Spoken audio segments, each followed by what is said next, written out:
আবু হুরায়রা রাদিয়াল্লাহু তাআলা আনহু বর্ণনা করেন, আল্লাহ রাসূল সাল্লাল্লাহু আলাইহি সাল্লাম বলছেন, যে ব্যক্তি ভালোভাবে ওযু বানায়া তারপর জুমার নামাজ আদায় করার জন্য মসজিদে আসে এবং সেই ব্যক্তি মনোযোগ সহকারে এবং নীরবতার সহিত ইমামে খুতবা পড়বে, সেই খুতবা মুক্তাদিগণ মনে মনে শুনবে, কোনো কথা বলবে না, চুপচাপ থাকবে। তার সেই জুমা হইতে পরবর্তী জুমা পর্যন্ত ওই ব্যক্তির আল্লাহ রাব্বুল আলামিন সমস্ত গুনাহ খাতা মাফ করে দিবে এবং আরো 3 দিনের পাপ ক্ষমা করিয়া দেওয়া হইবে।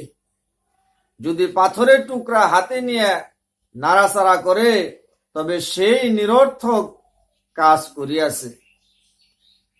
হযরত আবু আইয়ুব আনসারী রাদিয়াল্লাহু তাআলা আনহু বর্ণনা করেন, আল্লাহ রাসূল সাল্লাল্লাহু আলাইহি সাল্লামকে আমি এই কথা বলিতে শুনিয়াছি, জুমার দিনে যে ব্যক্তি গোসল করে, সুগন্ধি আতর ব্যবহার করে, সুগন্ধি লাগায়, ভালো পোশাক পরিধান করিয়া মসজিদে যায়, সেখানে সময় থাকিলে বেশি বেশি নফল নামাজ আদায় করে, কাউকে কষ্ট না দিয়ে ইমামের খুতবার সময় চুপচাপ থাকে, তার এই কাজের কারণে সে জুমা হইতে পরবর্তী জুমা পর্যন্ত সমস্ত পাপ মহান আল্লাহ রাব্বুল আলামিন তাকে ক্ষমা করিয়া দেন।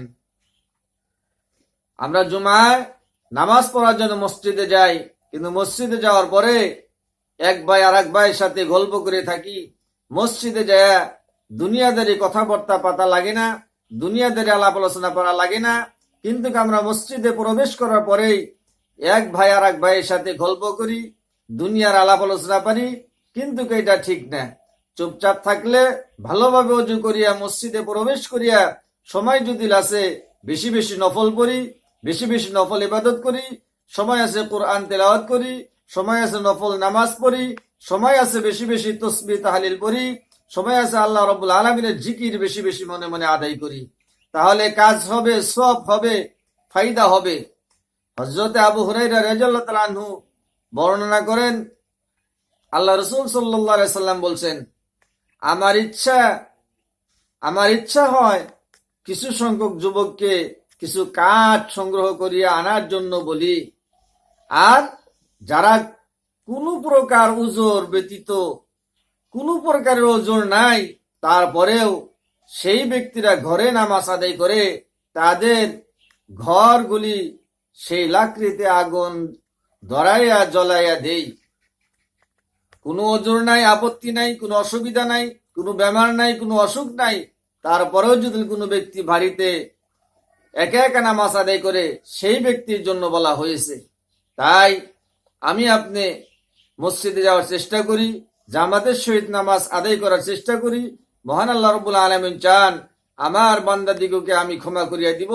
বিভিন্ন রাস্তা মহান আল্লাহ রাব্বুল আলামিন আমাদেরকে দিয়েছেন নাজাত পাওয়ার জন্য।